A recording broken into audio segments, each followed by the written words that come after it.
Maraming salamat po at sa Panginoon na nagkalooban niya pa po ng another privilege sa ating harapan ay magamit niya po may hayag ang kanyang dakilang kalooban. At nababatid naman po natin na sa ating pong pastora ay naroon sa lalim ng bansa. At sa tayo po ay magsasama-sama maglilingkod pa rin. Bila na lahat, wala po siya narito naman po ang kanyang Espiritu kasama natin sa paglilingkod pa rin sa kanya. At ang ating pong topic ngayon is about restoration. Tayo po bilang mga tao, meron po tayong mga kaparaanan para i-restore ang isang bagay na marunong din po tayo, lalo na po sa mga pagkamitan po natin. Halimbawa po sa ating pong mga nakikita natin mga sasakyan, mga sila, lalo na isang bagay, pag napamahal sa atin, even in damit. Pagka talagang, pagka paborito ko po yung t-shirt na sinusuot ko, talagang tatapos pa na ng gawan susuot ko na, kaya lagi na. Siyempre, dahil kakagamit, nasisira, pero nire-restore ko pa dito po. Dahil po sa mahalaga, napamahal na po. Tayo po ng mga tao, marunong po tayo sa in terms of restoration. Mga sasakyan na tulad na nabanggit po kanina, talagang meron tayong mga talyer, halimbawa na nagkaroon ng damage. Naroon na nare-restore, iaayos. Ganun din naman po sa ating mga pagkatao, sa ating physical, meron tayong mga hospital. Kaya lang po, ang kaibahan sa sasakyan, kapag meron silang spare parts, tayo po talagang complete. Yan po talaga. Kung ano yung design mo, yun na talaga. Hindi naman po pwede lumbawa yung may pamaka sa internal organ mo, pupunin tayo natin sa report. Siya naman ang nawalan, hindi po ba? So, sakto lang po para sa atin. And don't you realize that God also has the plan of restoration, of restoring us? Meron po tayo, at topic natin today is about God's plan of restoration. Mali ko po ba kayong kiligin na tumayo at basahin po natin ang ating po sa Book of Acts, chapter 3, verse 21. Sa NIV version po, sabay-sabay po natin basahin. Sabi niya, Heaven must receive him until the time comes to God to restore everything as He promised long ago through His holy prophet. Ang Diyos po ang magpapala sa kanyang mayamang salita. Sandali po tayo yumuko at manalangin. Patuloy po natin damahin ang presensya ng Panginoon sa ating piling. Panginoong Diyos na makapangyarihan sa lahat, minsan pa po kami dumudulog sa iyo. Inilalapit namin ang aming sarili sa inyo sapagkat higit mo nababatid ang kabuuan ng aming buhay ko. Kung may likha at may akda ng aming buhay, alam mo po, Panginoon, kung saan bahagi ng aming buhay kami dapat i-restore. Buuin muli, O Diyos. Kaya mo po sa amin pong pakikinig na mensahe mong ito ay ganap namin maunawaan yung plano mong restoration sa buhay po namin. And while we are hearing your words right now, Lord God, help us, Lord, to submit our willingness, Panginoon, sa kalooban ng Santong Espiritu at inaalaw po namin ang malayang pagkilos ng Santong Espiritu sa aming pong kalagitnaan upang minsan pa ang kabuuan namin ng aming pagkatao, Diyos, ay tunay na kung maging ganap at kalugod-lugod sa iyong kalooban. Panginoon, samahan mo po kami sa pag-aaral namin, sa pakikinig namin ng iyong mensahe sa oras na to. At habang kami nakikinig, ikaw punuwa ay aming maluwalhati. Sama-sama namin binawasak at itinataboy ang anumang partisipasyon na ginagawa ng kaaway sa mga oras na to. Sa pangalan ni Jesus, we declare their works broken in Jesus' name. Salamat po, Ama. At ngayon pa lamang po inaangkin namin ang katagumpayan ng gawain ito ng aming pakikinig sa iyong mensahe sa oras ito. Sa pangalan ni Jesus, ito po ang aming nagkakaisang panalangin. And everybody say, Amen. Praise the Lord. Purihin po ang Panginoon. Sabi po sa Acts chapter 3 verse 21, Heaven must receive him until the time comes for God to restore everything as He promised long ago through His holy prophets. Ito po, bago po natin itong talakayin po natin yung issue, yung scenario during the time na nasabi po ito ng may akda ng Book of Acts na si Luke. Sabi po rito, ito yung restoration of a lame man since birth. Yung story po nito sa chapter 3 na to, ito yung istorya ng pinanganak na lumpo. Pero ni-restore ng Panginoon. Paano? Kasi ito yung sa temple court, sa temple po, sa entrance, meron pong isang pinanganak na lumpo. At ito'y nilalagay sa may harapan para mamalimos. Nung papasok po si Apostle Peter and Apostle John, sa temple, humingi ng limos etong lumpo. At tinitigan po siya ni Apostle Peter. Sabi po, tinitigan po siya ni Apostle Peter, sabi niya, silver and gold have I none. But in the name of Jesus, rise up and walk. Hinawakan ni Apostle Peter yung kamay ng ipinanganak na lumpo at tumayo at naglakad. Sabi, walking and limping and praising God. Kalahin ko pinanganak na lumpo, pero walang imposible sa Panginoon. Napatayo niya, napalakad at nagtatalon sa tuwa ang tao nito. Ang sinasabi ko po dito, maraming mga tao ang nakasaksi sa himalang nangyari yun. Sabi, nagtataka sila, sabi nila, akala nila, si Apostle Peter ang nagpagaling sa taong lumpo ito. Kaya tinitigan sila ng mga taong nakasaksi roon. Ito po sa verse, sa same chapter po, sabi po, ito ang Diyos ng aking mga ninunong sinang Abraham at Jacob at Isaac ang siyang gumawa nito upang parangalan niya ang kanyang lingkod na si Jesus. So yung glory hindi kinuha ni Apostle Peter, kami nagpagaling din, hindi. Kundi sinabi niya, hindi kami ang nagpagaling sa taong ito, kundi ang Diyos na makapangyarihan sa lahat. Para sa karangalan ni Jesus. Sabi ni Jesus, ang Jesus nito ang siyang ibinigay niyo sa mga may kapangyarihan at itinakwil niyo sa harapan ni Pilato. Kahit na si Pilato, during that time, inaabsuelto na siya. Pero pinilit pa rin ng mga taong ito na piliin yung mamamatay tao na si Barabas. Barnabas. Para pa, si Jesus, na bumubuhay, nagbibigay buhay, ang siyang pinatay kapalit ng mamamatay tao. Sabi niya, banal siya at matuwid, ngunit itinakwil nyo at hiniling kay Pilato na pakawala ng isang mamamatay tao sa halip na siya. Pinatay niyo ang nagbibigay buhay, ngunit binuhay siyang muli ng Diyos. At makapangyarihan kami sabi niya, at makapagpapatunay kami na nabuhay siyang muli. Kasi nakita po nila Apostle Peter during the time of yung resurrection ng Panginoong Jesus. Nagpakita kasi sa kanila after the crucifixion, nag-resurrect po. Ang sabi niya, at makapagpapatunay kami na si Jesus ay nabuhay na muli. Sa harapan ng mga taong unbeliever ay nagpako sa yung taong pinili si Barabas kaysa kay Jesus. Kaya yung man ay mga saksi na gumaling siya, yung lame, yung pinanganak na lumpo. Nakita nila ng mga tao ito kung paano gumaling ang lumpo. So masasabi po natin, itong taong ito, itong lumpong pinanganak na lumpo is na-restore ang kanyang buong pagkatao sapagkat nakakalakad na siya. At dahil doon itong taong ito, talagang kapit na kapit kay na Apostle Peter at Apostle John during that time dahil siya ay nakatanggap ng himala. Sabi niya, nangyari ito, gumaling ang lumpong yun dahil sa pananalig niya kay Jesus. Si Jesus pa rin. At kaya po nasabi ito na si Jesus ay nasa langit at hinihintay na lamang ang pagre-restore ng Panginoon, ng Diyos Ama sa lahat ng mga tao. Sa introduction ko,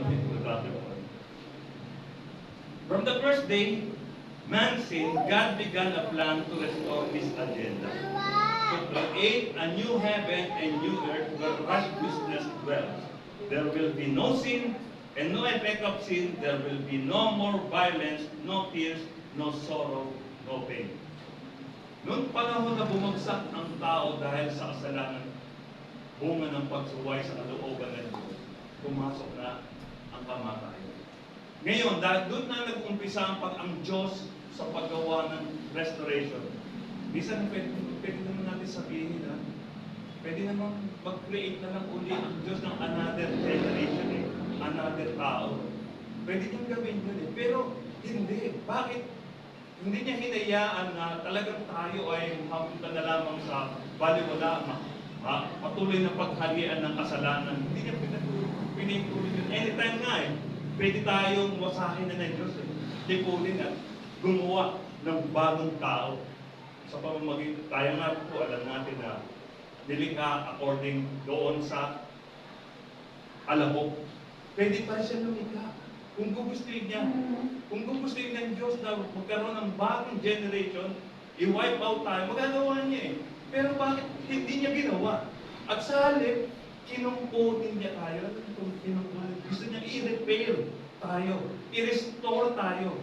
Kasi yung tao, yung kalagayan natin, simula nung pumasok ang kasalanan, nagkaroon na ng damage tayo. Pati nga yung heaven, at pati nga po yung lupa, itong daigdig, nasama sa sumpa, isinumpa ng Diyos. Kaya tayo, simula nung pumasok ang kasalanan, pumasok na ang kamatayan. Kaya sino po sa atin dito hindi namamatay? Kahit po sanggol, namamatay. Minsan, petos pa lamang, namamatay na eh. Sasabihin ng iba, ibig sabihin may kasalanan ng agad yun. Wala tayong magagawa. Sabi, sapagkat ang bunga ng kasalanan ay kamatayan. Kung ang lahat ay namamatay, lahat ay kasal. Dahil bunga ng kasalanan ay kamatayan. Kaya pwede po natin sabihin sa mga hindi sumasampalataya, sabihin, bata pa lang, may kasalanan na. Naalala ko si dating presidente natin. Sabihin, bata pa lang, hindi nalaman yan. Wala pang muwang yan. May kasalanan na. Mamamatay eh. Kaya sabi, bunga ng kasalanan, kamatayan. Hindi naman kumapagsinungaling ng Biblia. So ganito po, no? Ang plano ng Diyos to restore us ay nag-umpisa simula nung pumasok ang kasalanan. Dahil ang kasalanan ito ang nagpahiwalay sa atin sa kalapitan natin sa Diyos. Ngayon, gusto ng Diyos, muli tayong mailapit. Papaanong paraan? Hindi naman ito basta-basta eh. Ang Diyos sumusunod sa mga proseso. Ang Diyos, pwede niya rin naman gawin na lumampas siya dahil karapatan niya naman yun. Siya may likha. Pero hindi eh. Sinusunod niya pa rin kung anong kautusan, kung anong proseso. Pag-ingat po yung Panginoong Hesus, yung proseso ng pagiging tao, sinunod niya eh. Sinunod niya. Wala po siyang ginawang in-exempt na biglaan dumating. Maliban tayo lang po, kalabot, ginawang tao. Ngayon ito po, ang nais ng Diyos, i-restore muli tayo yung kaugnayan natin sa Kanya. At the same time, ilagay tayo, mag-restore ulit ng new heaven and new earth. The restoration of new heaven. Sabi, to create a new heaven and new earth where righteousness dwells, nananahan yung katwiran, yung kabanalan. Wala na yung kasalanan. And also the power of sin, wala na. Yun ang gusto niyong gawin ulit. At the same time, there will be no more sin, there will be no more violence, no tears, no sorrow, and no pain. Yun ang gusto gawin ng Panginoon sa atin. Yan na po, dumating ating Panginoon Jesus. Hindi po bigla, pwede niya naman gawin na may lapit tayo pero hindi. Sinunod niya pa rin ang proseso. Sa Hebrew, sabi niya, apart from the shedding of blood, there is no remission of sin. Maliban sa walang pagtanap ng pagdugo ng dugo, walang ikapagpapatawad ng kasalanan. Kaya to, the Lamb of God who takes away the sin of the world, si Jesus Christ, inioffer niya ang kanyang sarili. Para tayo po ay magkaroon ng access, may lapit muli sa Diyos. But, first thing, what is restoration?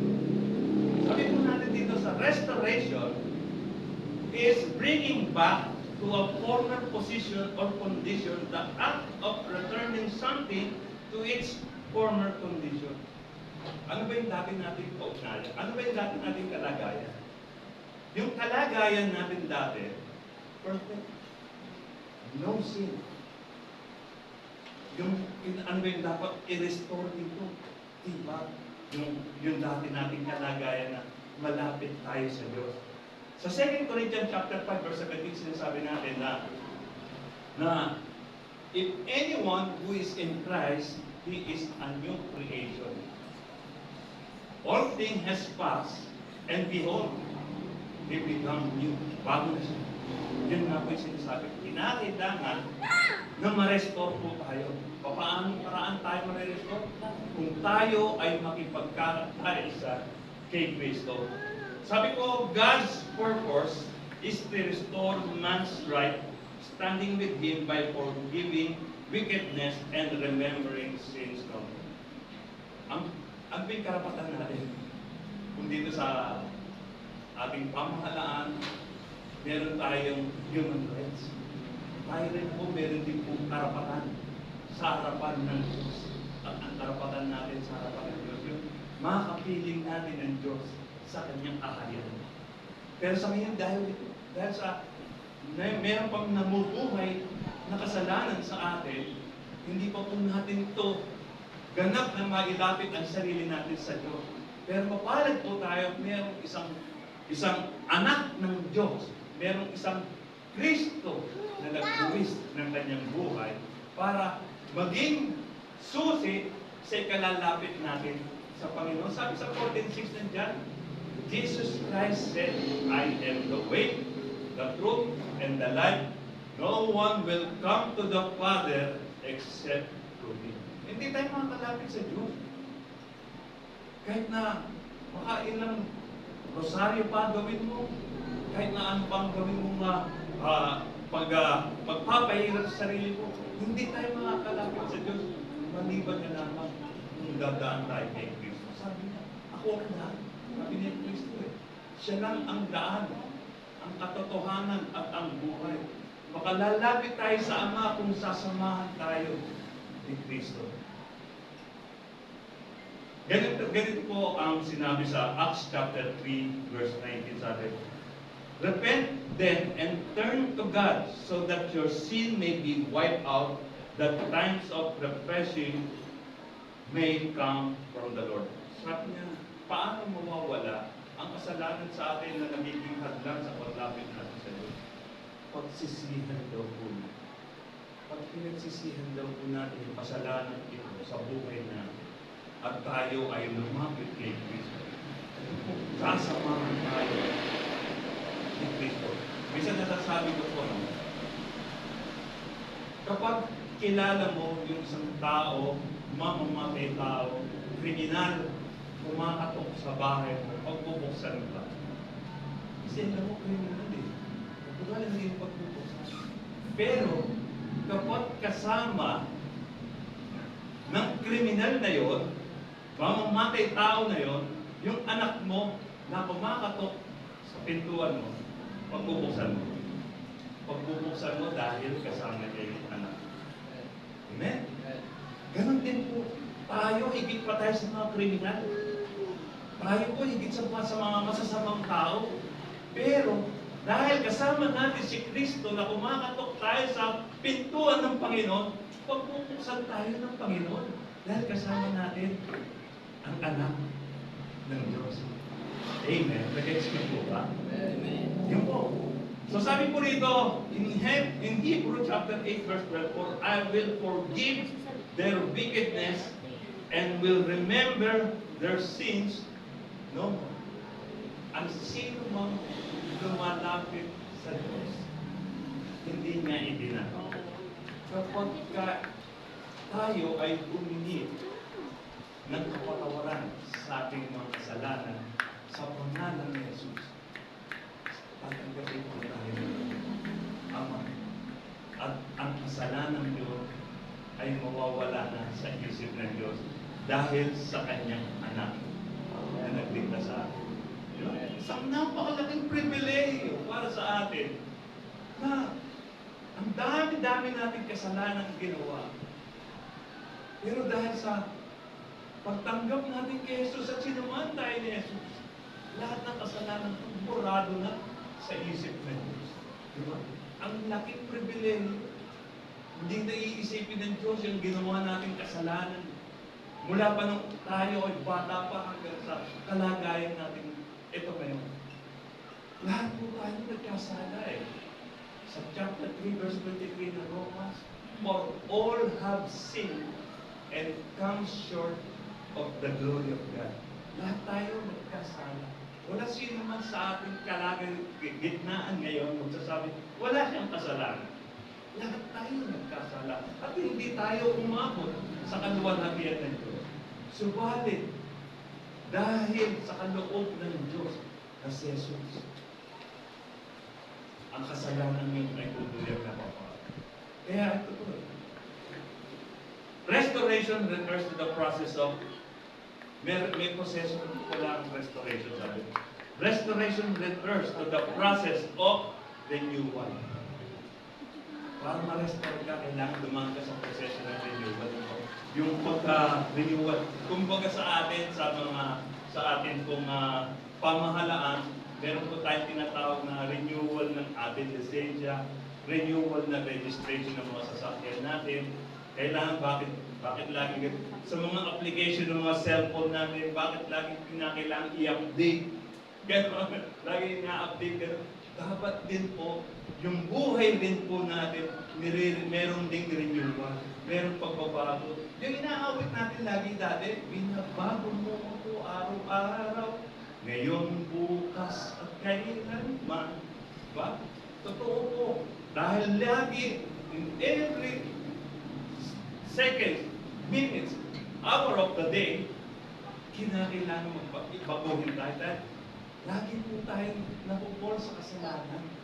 Ang kagandahan ng paano tayo binabago. Every time, if we confess, 1 John 1:9, if we confess our sins, God is faithful and just to forgive. Kaya nga mahalaga eh.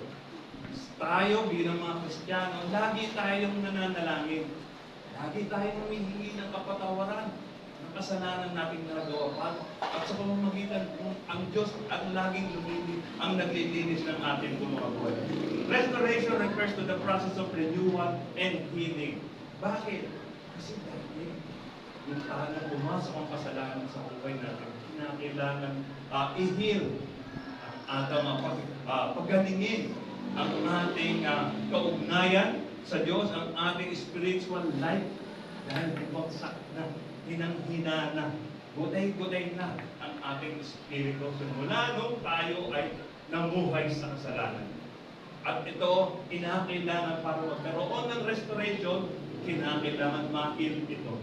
Sabi, healing and reconciliation yung pagbabalik, pagbabalik ugnayan sa Diyos. And at the same time, sabi, redemption, yung sabi may redeemer lives, yung kinakanta natin kanina, kinakailangan tubusin, bayaran. Hindi naman kasi pwede nga meron pang, halimbawa, utang forget mo na lang yun. Hindi, kinakailangan ng Diyos dumaan pa rin sa proseso. Binayaran yung utang natin. Anong utang natin? Binayaran yung kasalanan natin. May nagbayad. Sino? Yung Redeemer lives natin, yung nabubuhay na manunubos natin. Walang ba kundi ang Panginoon. Ang ating kasalanan, hindi kinakailangan ganyan lang. Kailangan niyang bayaran. Pero sa totoo lang, kahit na hindi niya bayaran, kaya naman eh. Pero dumaan sa proseso ang Panginoon. Binayaran niya ito. Hindi yung hindi yung all the treasures of the earth na sinasabi na inawin natin kanina. Sabi, there's no way to measure what your worth. Walang anumang bagay ang makapag-susukat sa kahalagahan ng Diyos sa atin. Basta sabi natin, ang pinambayad ng Diyos dito hindi silver, hindi gold sa kasalanan natin, kundi ang pinambayad niya sa kasalanan natin, sarili niyang dugo.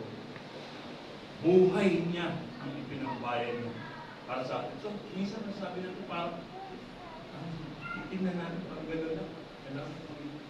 Pero, yung proseso, di ba? Ano yung ginawa ng Diyos nito? Hindi ba siya nahirapan? Hindi pa siya nakaramdam? Painless lang ba sa kanya yung nilalatigos siya? Nakakalaman? May pain reliever pa siya noon? Wala, tanggap niya lahat ng kirot, ng hirap. Yung internal pa rin na pananakit na yung inaalimura siya ng mga tao. Yung mga nilalait siya ng mga tao, di ba masakit din sa kalooban yun? Pero bakit tinanggap ng ating Panginoon Jesus? Ganun lang ba ang pagbayad ng kasalanan sa atin? Basta sinabing dugunan. May proseso eh. Pinahirapan. Hindi lang pinahirapan. Hindi liba. Inalimpuran. Diyurakan. Ano kaya ang pakiramdam ng ama? Nung nakita niya pinapahirapan ng anak niya, nakikita niya na nakukuha niya pa kayang tingnan yung anak niya, unting-unting pinapatay. Sabi nga minsan, napapakaway lang yung kapatid natin o yung kaibigan natin o yung nakita natin na parang gusto nila pupuyos na kalooban o dituwa. Hindi mo siya kama ako, pero pag nakita mo may taong inaapi, parang nagagalit ka. Ang gusto mo tulungan yung tao. How much more yung ama, nakikita niya yung anak niya, pinapahirapan, sinasakitan, dinumura, dinuduraan, pinapakubal sa mama lang. Dahil sabi that God's offer to humanity through His grace and mercy, itong lahat ng love. God's love to restore. I-restore. Sabi nga sa ating pong ang Panginoon ay mahilig. Kung talagang gusto niya, hindi niya kagad tinatapon yung isang bagay na mahalaga sa akin. Hindi niya kagad tinatapon. Kundi nire-restore niya. Yung buhay natin, nire-restore niya. God's love to restore. Paano? Even kung maalala niyo po si Job, the book of Job, si Job po ay talagang isang mayaman tao, subalit nung siya ay sinubukan ng kaaway, pero hindi po nagtagumpay ang kaaway. Namatay lahat ng mga anak niya, yung mga alipin niya, namatay na rin yung mga possession niya, mga alaga niyang hayop, nangamatay lahat. Pati katawan niya, nagsugat-sugat, mata niya lang ang walang sugat. But God restored him. Ni-restore siya ng Panginoon. Binuo siyang muli. At dinoble pa ang kanyang mga kayamanan. Because God loves to restore. Kung naaalala niyo po ba si Naaman, yung general ng Syria, na may ketong, dahil sa pagsunod niya sa kalooban ng Diyos, yung katawan niya punong-puno ng ketong, ay nagkaroon siya ng kutis, nakatulad ng kutis ng isang sanggol. Because God's love to restore. Kaya po, sino pa po kaya tayo? Naalala ko rin po, si King Hezekiah. Pinasasabi po ng Diyos kay Elijah na sabihin kay King Hezekiah na mamamatay na siya. But because King Hezekiah prayed to God, binigyan pa siya ng 15 years para mabuhay. Ganun, because God loves Christ. Kaya makita mo na halos naghihingalo na dahil sa karamdaman ng isang tao, but because lumapit sa Panginoon, 15 years din ibigay ng Panginoon sa kanya. Because God loves to restore. Meron bang mahirap sa Panginoon? Ano bang mahirap sa Panginoon? Ito nga naidiktahan niya tayo ng walang kahirap-hirap. Ano pa kaya yung pagkukulang sa buhay natin na hindi niya pa magagawa? Ano ba nararamdaman natin ngayon? Meron pa bang karamdaman? Bigay sa Diyos. Wala namang imposible sa Panginoon. Kahit na ang buhay natin, alam natin, naalala ko yung nanay ko yung sinabihan dati. College pa lang po ako noon. O, high school pala. Tinaningan na yung nanay ko, kanyang kapatid ko. Sabi niya, yung nanay niyo, mabubuhay na lang ng 6 months. Dahil matagal na yung 6 months dahil meron siyang cancer. Tumor sa kanyang lapis. Hindi pa siyang 6 na buwan. Sabi ko, ako isa nagkakamali lang, siguro mga buwan niya. Lumalipas na ng 3 taon. Buhay pa rin ang nanay namin. Hindi naman po kasi ang tao ang makapagsasabi at magtatakda ng buhay ng tao. Ang Diyos lamang po eh. Nagpapasalamat po kami sa Panginoon kapag ilang years, ilang dekada ang lumipas at nabuhay at nakapiling namin yung nanay. Diba? Kaya pa rin po. Mga kapatid na purihin ng Panginoon. Nakita nila yung himala ng Diyos. Dahil ang Diyos lang talaga, walang mahirap sa Diyos. Walang imposible sa Diyos. Sabi nga na ginamit natin kanina, when the oceans rise and thunders roar, I will soar with you above the storm. Father, you are king over the flood. Di ba? And I will be still. Know you are God. Yung ginaawit natin sa message to us. Mensahe po yun. Hindi lang. Sa totoo lang, pinaawit natin yung nagme-mensahe ng Panginoon. Talagang kung atin lamang po nanamnamin yung mga inaawit natin sapagkat ang mga lyrics ng mga kantang po ay inspired by the Holy Spirit. Yan lang po. So sabi niyo, because God loves to restore. In the Old Testament, the prophets spoke about how God would restore the fortune of His people, bring them back from exile to renew His covenant with them. Nung Old Testament times pa po, ang pagre-restore ng Diyos sa mga tao noon ay yung paano may babalik halimbawa yung mga Israelites sa dati nilang bansa. At at the same time, paano po halimbawa, pag sila makikipaglaban, lalapit muna sila sa Diyos. Tatanungin ng Diyos kung may go signal o wala. Kapag wala, hindi sila tutuloy. Kapag merong go signal ng Diyos na nakipagtikma during that time, at sumunod sila, nagtatagumpay sila. Ganon ang mga paraan. Sapagkat during that time, nung Old Testament times, ang Panginoon, ang Diyos ay nangungusap sa pamamagitan ng mga propeta. Ang mga propeta ito, walang sinisino kahit na hari, sasawayin niya sa harapan ng mga tao.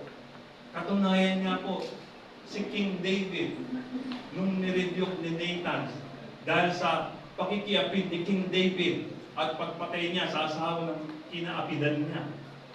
Eto si Prophet Nathan, nirebuke siya sa harapan ng kanyang nasasabi. Ganun po pag nangusap ang Diyos sa mga tao. Diretsahan po. Ngayon po ito po sa atin. No? But in the New Testament, the concept of restoration is seen through the teaching of Jesus Christ.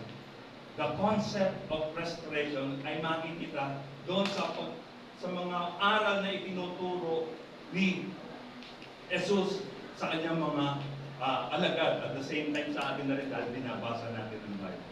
Sabi po rito na because Jesus' ministry was focused on restoring and healing broken relationship between God and humanity. Now, karoon po kasi ng breakage, nagkaroon na ng pagkakati ang relationship natin sa Diyos dahil sa kasalanan. So, ang laki ng role ng kasalanan sa buhay natin. No? Pinaghiwalay tayo, inihiwalay tayo nito sa Diyos Ama nung kasalanan ito. Kaya anong dapat gawin para malapit tayo sa Diyos? Kailangan mawala itong kasalanan. At paanong paraan para mawawala ang kasalanan ito sa buhay natin? Magbabahid ba tayo ng sarili natin sa labi? Hindi. para mawala ang kasalanan ito. Simple lang po. Sa John chapter 3 verse 16 sabi, "For God so loved the world that He gave His only begotten Son, that whoever believe in Him shall not perish, but have everlasting life." Sino mang sumampalataya kay Jesus ay huwag mapahamak kung hindi magkaroon ng buhay na walang hanggan.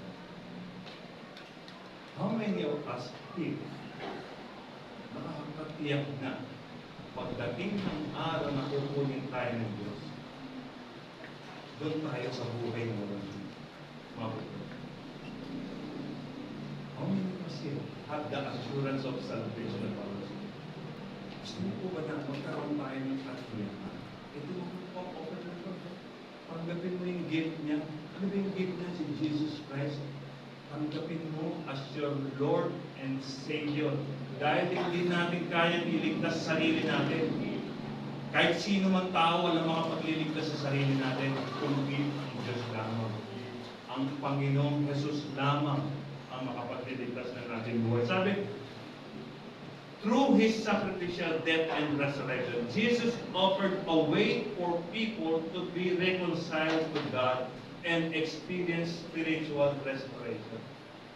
Para daw po tayo magkaroon ng muling kaugnayan sa Ama, itong offer si Jesus Christ. Tatanggapin mo lang. Pag tinanggap mo ang laking bagay na meron ka ng access sa reconciliation natin sa Father God. And magkakaroon tayo ng spiritual restoration kapag meron tayo Kristo sa ating buhay. There are some common ways in restoring a person. May mga common ways ang Diyos. Kaparaanan ng Diyos para ma-restore ang tao. Number 1, sabi, forgiveness of sins. Ang laki talaga ng sins na naman.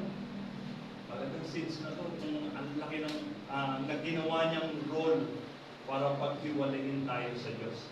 Ang role niya, sabi niya, but God forgives sins and restore a person's relationship with Him through repentance. Are we all willing to repent? Kaya po ba natin pagsisihan lahat ng mga kasalanan natin? Hindi lang naman po kailangan. Para tayo mapatawad sa lahat ng kasalanan natin ginagawa, kinakailangan daw natin pagsisihan ang lahat ng ating mga kasalanan. So sabi nga po sa chapter 3 ng Book of Acts, na yung sinasabi ni Apostle Peter ng mga nakasaksi ng himala, kahit na pinili nyo ang isang mamamatay tao at patayin si Jesucristo na anak ng Diyos, pwede pa rin kayong patawarin ng ako.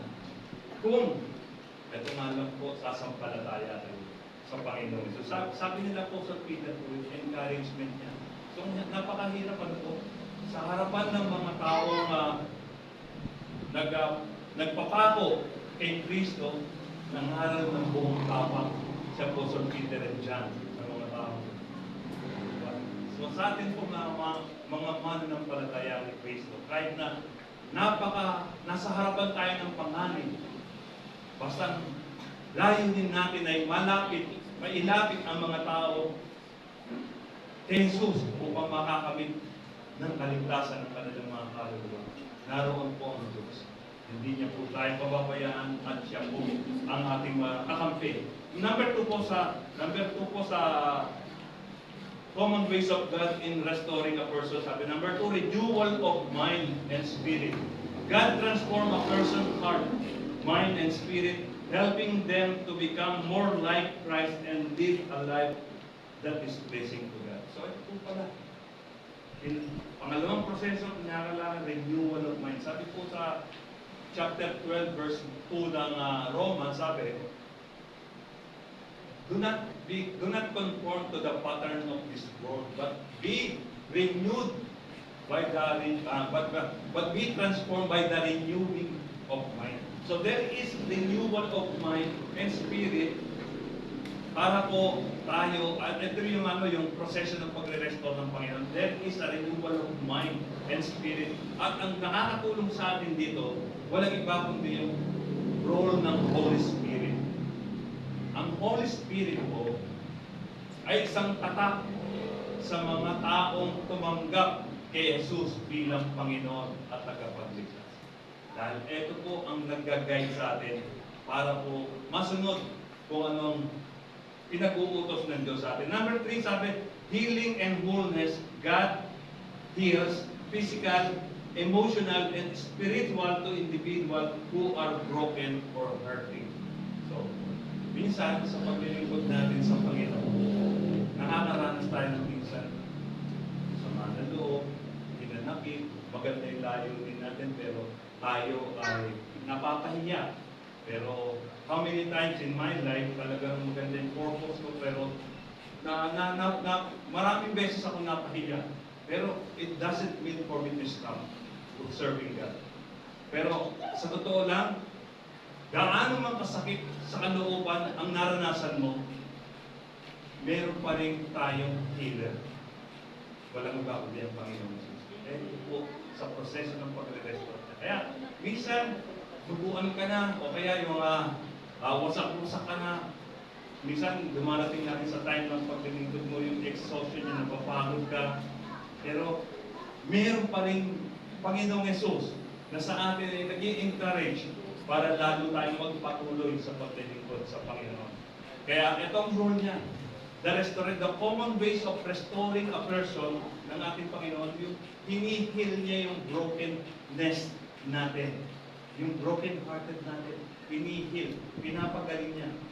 Kaya mahalaga lang, sabi ko, kanina sa kausap ko na magpatuloy ka lang, kahit na ano man ang nararanasan mo, nararamdaman mo, magpatuloy ka lang kahit na kung saan ka niligay ng Panginoon, ang Diyos ang naglagay sa iyo, ang Diyos din ang mag-aalis sa iyo.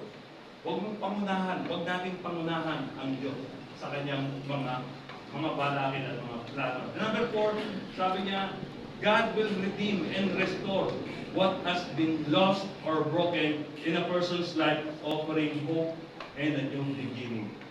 Tulad nga po ni Job, nag-offer ang Panginoon muli sa ng panibagong buhay kay Job dahil na-overcome ni Job yung pagsubok. Meron po tayong mga nararanasan kani-kaniyang mga pagsubok sa buhay. Ngayon, paano po natin pinanghahawakan yung mga pagsubok na nararanasan natin? Ito po ba yung nananatili pa rin tayo sa according sa kalooban ng Diyos? Nagpapatuloy pa rin po tayo sa paglilingkod kahit na tayo dumadanas ng marami ng pagsubok. Katulad ni Job, kahit na buong katawan niya ay marami ng sugat, lahat ng mga posesyon niya ay nangawala, mga anak niya ay nangamatay lahat, hindi niya pa rin itinangwil ang Diyos. Minsan sa atin, nagtatanong tayo, aming mga masasamang tao, bakit pamangkin ko pa? Sabi ko po dati, kaya sinasabi ko, tinetestify ko ng puso. Yun lang, samantalang kay Job, ito, lahat ng anak niya nangamatay. Pero hindi niya sinisiyan. Minsan sa pagharap natin sa pagsubok ng buhay natin, tanggapin natin ito ng buong kalooban dahil pag na-overcome natin mga pagsubok na to, tayo rin naman ang makikinabang lalakas ang kaugnayan natin lalo sa Diyos. At mayroon tayong ipapatotoo sa mga hindi sumasampalataya upang sila rin naman ay sumampalataya dahil sa ating mga pagtotoong napagtagumpayan natin. Pinanganak tayo ng Diyos. Hindi lang para maging masaya, kundi para maging matagumpay. Amen? Amen. Sino po ba dito nakakaranas ng katagumpayan? Sabi nga po ng Amen. Amen. Amen! Praise the Lord! Yung po ang purpose ng Diyos natin. To become an overcomer at maging matagumpay. Sana number 5, guidance and direction. Ito po. Common ways of God to restore a person is He gives guidance and direction. Through prayer, scriptures, and the Holy Spirit, Christians believe that God guides and directs them towards a path of righteousness and fulfillment of His purpose. So itong napakalaking role ng Holy Spirit sa atin. He gives guide. He gives guidance to us. Siya yung gumagabay sa atin. Ang paraan sa pamamagitan ng pananalangin, sa pamamagitan ng pagbabasa ng salita ng Diyos, sa pamamagitan ng pakikipag-fellowship. Itong role ng Holy Spirit sa atin. So, ito po, guidance and direction. Conclusion na po tayo. Hindi ko na, kasama na rin po kasi nito yung application. Restoration emphasizes God's love, faithfulness, and the hope of redemption for all who turn to Him in repentance and faith. It reminds us that no matter how broken or lost we may feel, God is always ready to restore and renew us. Amen po ba? Laging handa ang Diyos upang tayo'y baguhin at buuin muli. Dumarating sa punto ng buhay natin, minsan durug-durug na tayo. Wasak-wasak na po tayo. Pero kapag lumapit tayo sa Diyos, muli niya tayong binubuo. Yung time na tayo ay nauubusan, yung infilling ng Holy Spirit, pag lumapit tayo sa Panginoon, pupunuin niya ulit. Yung emptiness natin, pupunuin niya ito. Naalagyan niya ng laman. Naalala niyo po ba si King David, nung time na siya ay bumagsak dahil sa adultery and murder? Hindi niya namaramdaman niya. Bagamat siya ay inamin niya ang kanyang pagkakamali sa harapan ng mga tao at nagsisi siya, hindi niya namaramdaman yung the joy of his salvation. Sabi niya sa Psalms chapter 52, sabi niya, restore unto me the joy of my salvation. At tulad po ni Haring David, tatanungin ko po kayo, nararamdaman niyo pa rin po ba yung galak ng pagliligtas ni Jesus sa inyo? Hello? Diba? Pwede rin po natin hilingin like King David. King David, he asked, he prayed, sabi niya, restore unto me the joy of my salvation and renew a right spirit within me. Gagawin mo siya sa atin eh. Kung magpapatuloy lamang po. Alam niyo po kahit na minsan tayo may mga gadgets ay may cellphone tayo. Minsan dumarating natin siguro na experience na rin yung minsan. Habang naka-open ang cellphone ninyo, naghahang. Di ba? Anong ginagawa ninyo kapag yung cellphone nyo naghahang? Di ba? Nagre-reset kayo. Di ba? Ino-off nyo, tapos open ulit. Di ba? Reset. Sa buhay din po na, kailangan natin ng resetting. Kailangan i-reset po. Isang dumarating sa punto ng buhay natin na parang yung paglilingkod natin sa Panginoon, parang ritual na lang. Pero wala kang nararamdaman galap, wala kang nararamdaman encouragement. Bakit na kailangan din na i-reset na rin natin yung sarili natin? At ang Panginoon, andyan naman, willing naman tayo siya na i-reset naman tayo, ilagay tayo. Ngayon naman, tayo naman naglilingkod sa Panginoon na hindi na kinakailangan i-reset, kinakailangan na lang natin tayo i-upgrade, dagdagan pa. Amen? Palakpakin nga po natin ang Panginoon. Willing naman tayo i-upgrade na lang ng Panginoon. At sa paanong parang lahat, sabi, through the sacrifice of Jesus Christ on the cross, humanity can be redeemed and restored to a right relationship with God. Ganda po sa pamamagitan ng kamatayan ng Panginoong Yesus sa krus ng Albaryo, ang buong ang sangkatauhan ay nagkaroon ng pag-asa na muling magkaroon ng kaugnayan sa Diyos Ama. So, ibig sabihin ba ang Panginoong Yesus ay namatay at napako at namatay sa krus Lahat ba ng tao na ilapit sa Diyos? Hindi po. Yun lamang tumanggap. Sabi, ang sino mang tumanggap at sumampalataya ay siya lang magkaroon ng buhay na wala. So, kinakailangan, halimbawa, binigyan kayo ng regalo. Anong dapat yung gawin pagka binigyan kayo ng regalo? Di ba dapat tanggapin? Amen? Katulad din po ng Panginoon, yung Ama natin, nagbigay ng gift sa atin. At ang gift niya si Jesus Christ. Anong dapat natin gawin? Titingnan lang natin, dapat tatanggapin din natin itong gift natin. So, di ba? At kapag tinanggap natin ang gift natin, na to, eto na ang kapiyakan sa buhay na walang hanggan. Restoration is a decision. Gusto mo mag-resto? Gusto mo mag-resto? Mag-decide ka. Mag-decide ka. Restoration is a decision. Decision of what? Decision to turn away from sin and turn to Jesus. So, it is a decision na kalimutan na ang kasalanan at umarap, tanggapin si Jesus as your Lord and Savior. So, restoration is a decision. Are we all willing to repent? Alam nyo, sa lahat ng taong nagpapakumbaba sa harapan ng Diyos, tinataas ng Diyos. Hindi niya hinahamak ko kasi hindi. Lahat ng lumalapit sa Diyos, tinatanggap niya. Kinakalinga niya, inaalaga, inaaruga. Ang tanong ko rito, handa ka na bang magdesisyon?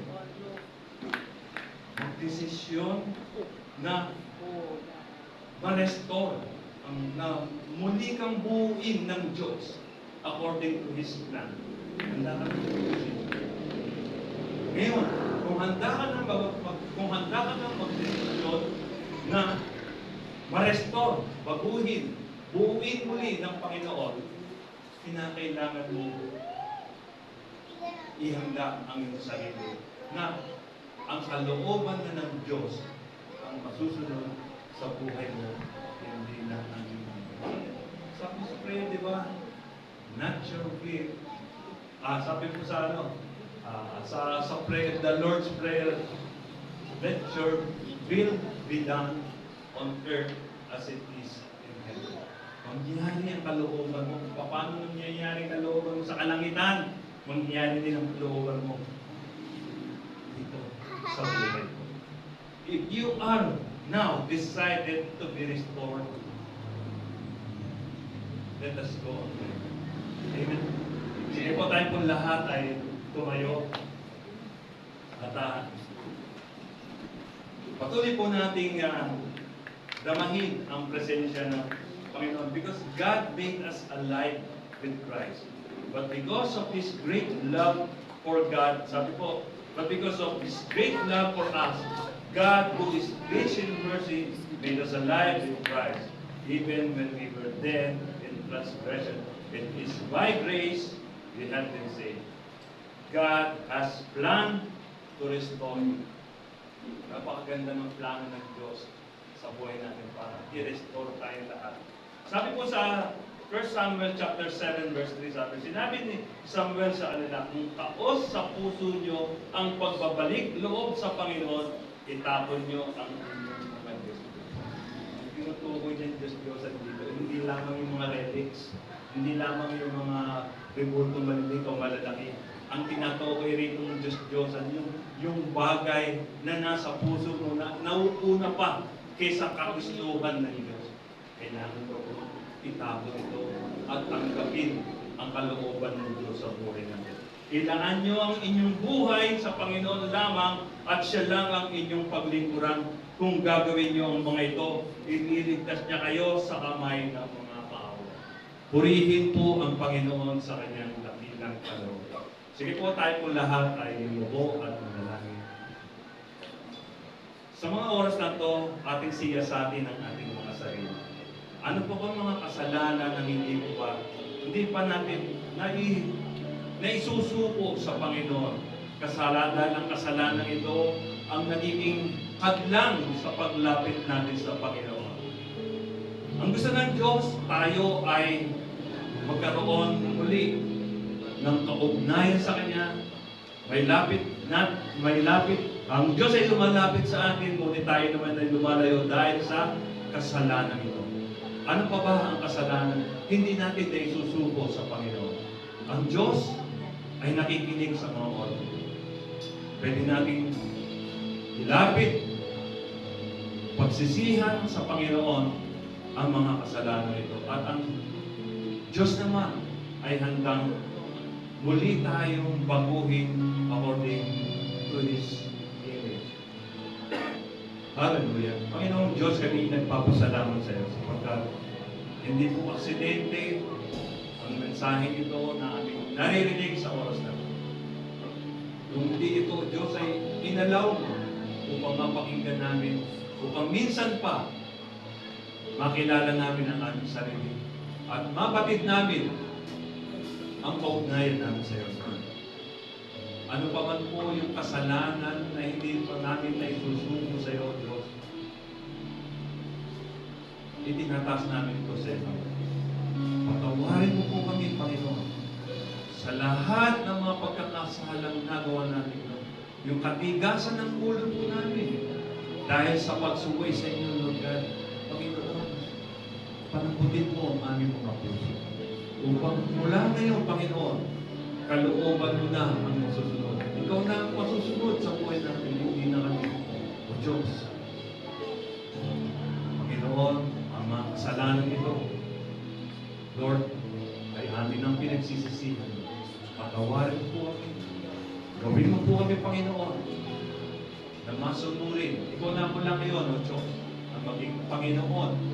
At kami ang tagasunod mo sa inyong mga nais ipagawa sa atin. Patibayin mo po ang aming kaugnayan namin sa iyo. Maging kasabikan namin na maunawaan at malaman ang iyong dakilang kalooban. Kasabikan namin mag-aral ng iyong salita. Basahin ang iyong dakilang kalooban. Manalangin kami na makipag-ugnayan sa iyo. Maging manapit kami sa paglilingkod sa iyo. Samahan kami tuwina. Pagkalooban po naman kami ng mga tanging kaloob ng Santong Espiritu na magagamit namin sa paglilingkod sa iyo. At dalangin ko rin po, gamitin mo po ang buhay ng bawat isa sa atin bilang nag-aakay ng mga kaluluwa tungo sa inyong kaharian. Pagpalain mo po ang mensaheng ito sa buhay ng bawat isa sa amin at ikaw lamang po ang patuloy na maparangalan, O God, sa pangalan ni Jesus na po ang aming nagkakaisang panalangin. And everybody say, Amen.